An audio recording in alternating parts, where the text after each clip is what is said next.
The mall was cold. His daughter was almost pulling him along, reminding him that they needed to pick up ink for the printer, as well as gifts for the boys. He reminded her that the boys liked Mr. Donut better than Krispy Kreme, and she stopped in her tracks. "Dad, I'm hungry. I got so busy with the boys this morning I forgot to eat breakfast. Let's eat something before we begin shopping." He agreed. He checked his phone.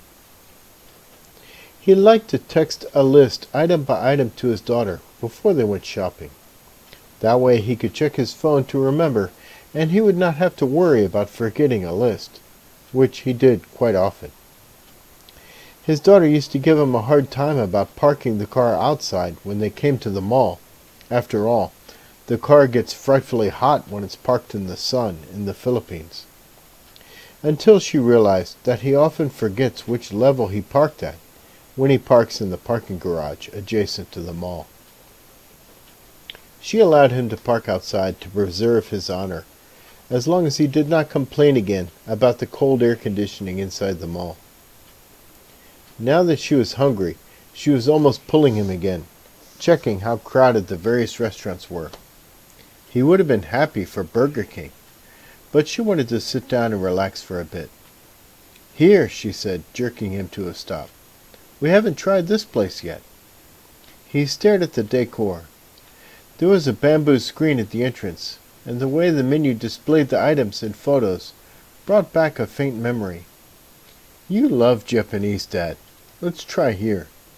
He nodded.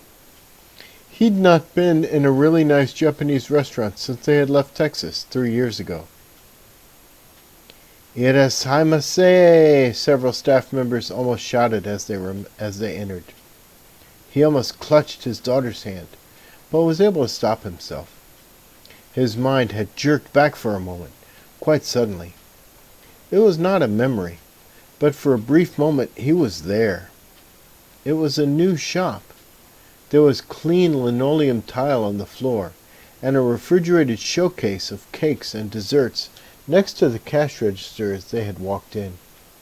He was holding his mother's hand, as she had hung back, hesitant.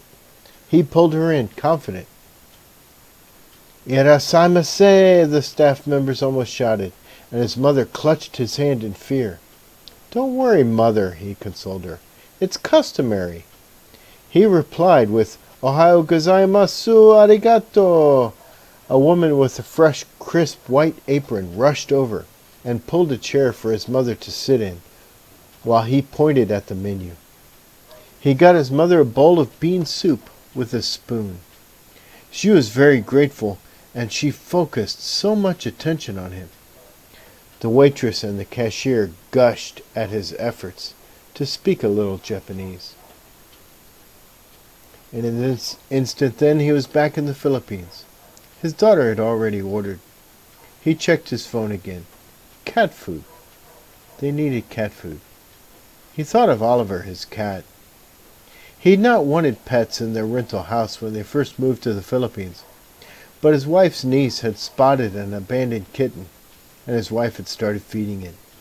Soon the kitten grew into a female cat, and as sure as rain in June, that cat had a litter of kittens.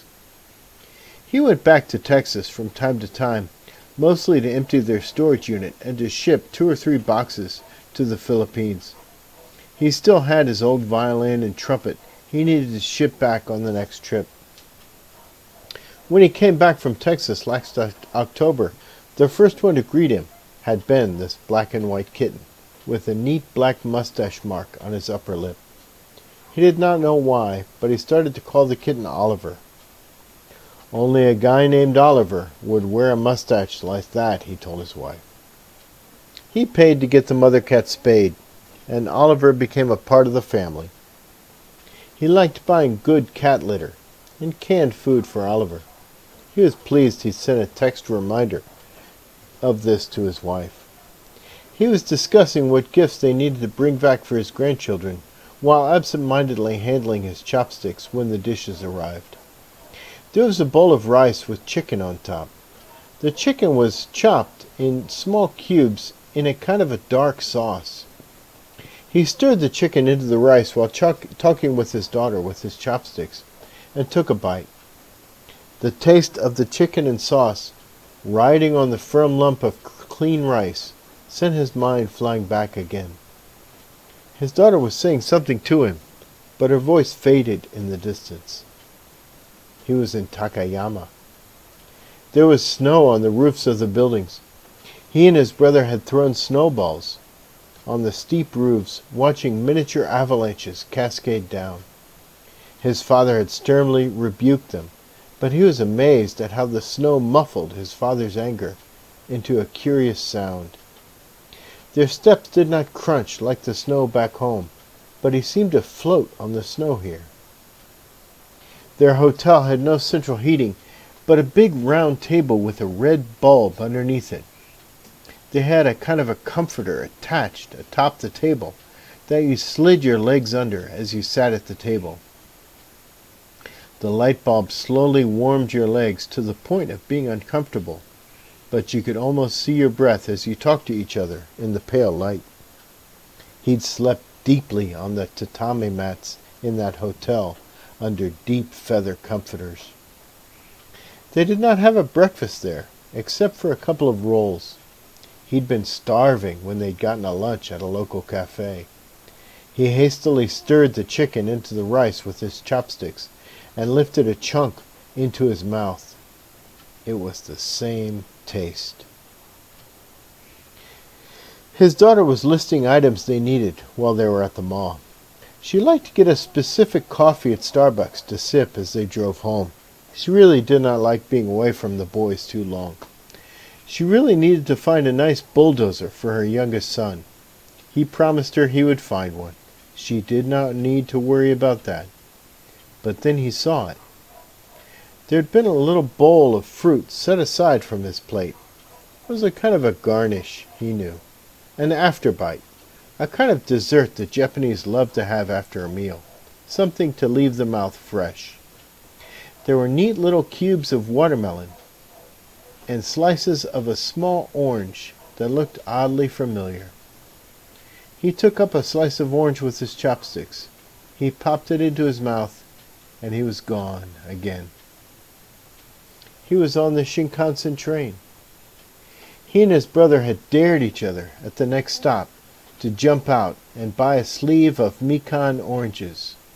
His brother had loved the challenge.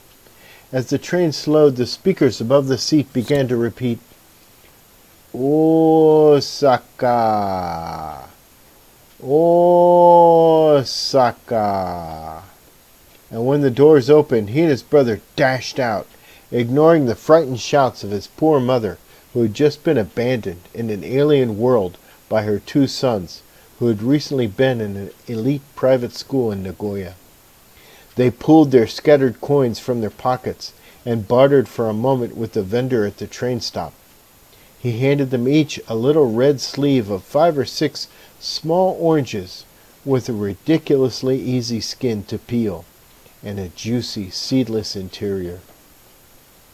He bit into the slice of orange and heard his daughter's voice talking about urgent things regarding this life in this world, but his mind was pulling him again in another direction, back to 1977 and those memories of those happy months with his mother, who had grown up in a farm in Ohio in the 1930s, and never fully accepted the fact that she was living now in Japan. His father, who was remembering his Korean War days in Japan and disappearing for days on end visiting friends, and his brother, who, at age 14, towered over everyone with his blonde-haired head. He had started to understand kanji. He started to understand this world. He started to love the school. There was no black and no white here. He was not hated for his skin color, but admired. He was treated with respect wherever they went. He did not worry about being beaten or pushed downstairs because of his color. Japan had opened his eyes to a larger world, where people were judged individually based on their abilities and character, not simply on skin color. Japan introduced him to rice and fish and human decency. With this bite of Mikan orange exploding flavor into his mouth, he understood how it was possible that an inner-city youth, raised in Kansas City, growing up in Texas, abused because of his skin color, had been treated decently by the Japanese in 1977, and had years later created this older retiree raising children in the Philippines with a Filipino family, totally financially secure. It had been a long journey, but as he chewed the sweetness of that orange, he understood exactly how, step by step, he had come so far, so very, very far, from 1977 to 2021.